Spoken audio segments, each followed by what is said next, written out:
chemistry students. We're ready now to finish up this first topic in our new chapter on gases.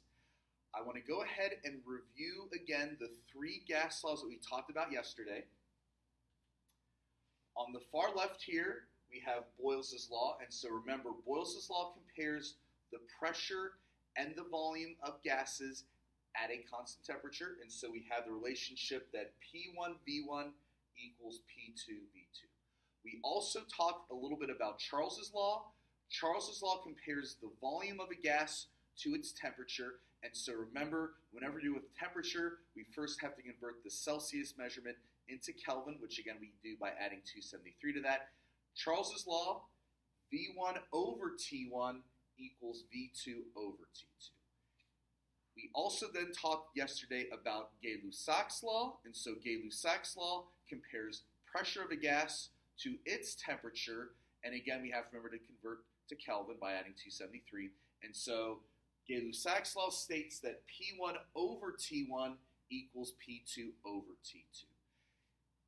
What you can do, of course, is memorize each of these three equations separately, or if you want to, you can go ahead and memorize this next gas law, and so this next gas law will combine or fuse together all three of these gas laws. And so I'm going to go ahead and let you guys know, I am a fan of anime, and my favorite anime of all time is Dragon Ball Z. And so for those of you who are not aware what Dragon Ball Z is, it's based upon an ancient Chinese story called Journey to the West.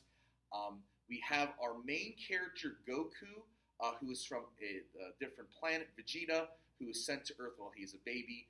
And so there are 7 mystical Dragon Balls that if you gather them together, grant you a wish. And so his frenemy in this series is another alien by the name of Vegeta. And so earlier on, they were fighting a lot amongst each other.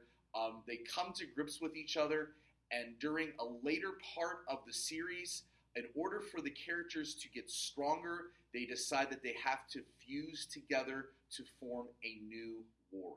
And so there is a little dance that goes along with this, and so basically you would have another person standing over here, you would have your arms out like this, you would then go fusion, ha! And so by doing that, the two people that do this will fuse together, and so we have a picture of Goku, our hero, his frenemy Vegeta.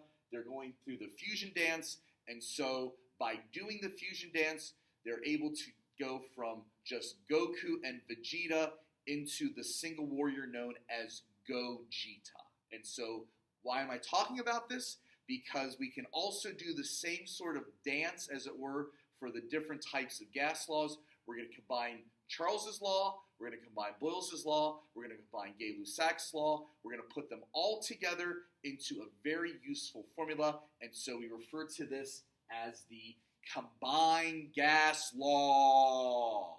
And so the combined gas law looks at the pressure, the volume, and the temperature of a particular gas. And so here's a picture of Gogeta. We can see, for example, if we cover up the temperatures, we have P1V1 equals P2V2, which is simply Boyle's law. If we cover up the pressures, notice it's going to be V1 over T1 equals V2 over T2, which is just Charles's law. If we cover up then the V1 and the V2, we have P1 over T1 equals P2 over T2, which is Gay-Lussac's law. So we can take all three of the previously taught gas laws, we can combine or fuse them together to form this combined gas law. And so now we're going to go ahead and do a problem. We will have a problem like this on the test, and so I would have to give you 5 of the numbers, and then you would have to therefore solve the 6. So again, just like before, we have to remember first to convert the temperatures to Kelvin. We plug in what we're told, and then we solve for unknown. And so let's take a look at an example of a combined gas law. Let's say, for instance, we have a hot air balloon. It consists of a pressure at 110 kPa. It's going to be at 30 degrees Celsius. and it fills a container with an initial volume of 2 liters. And so notice we have our P1. We'll have to convert this to Kelvin, and then our V1 here, so this will become our T1. Notice then, if we take 30 plus 273, that would give us our 303 Kelvin. We could then see if we raise the temperature to 80 degrees C. Remember, again, we have to add 273 to this to get it in Kelvin. That would make this 353 K. We're told that the pressure is also increased to 440 kPa. And so the question here is, what is the new volume?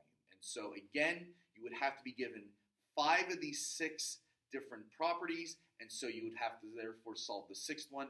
In this case, we're looking for the new volume, and so the new volume is going to be represented by V2. And so here's our V2.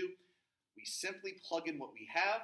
So we have 110, we have 2 liters, we have 303 Kelvin, and then over here on the right side, we have 440 kPa, our unknown, which is V2, our new temperature, which is 353 Kelvin. And so in order to solve this problem, we're going to take 110 times 2 times 353, and we're going to divide that by 303, and we're going to divide that also by 440. And so when you do that in your calculator, you're going to see that the new volume in this case is going to be 0.58 liters. And so notice that the volume did in fact go down from 2 liters initially, and now it's down around 0.58. And so having the combined gas law, then we can look at pressure, volume, and temperature in Kelvin of a gas before and after. And so for homework tonight, go ahead and try out the problems and see if you can do this as well. And so I hope you guys have a good rest of your day, and I will talk with you again tomorrow.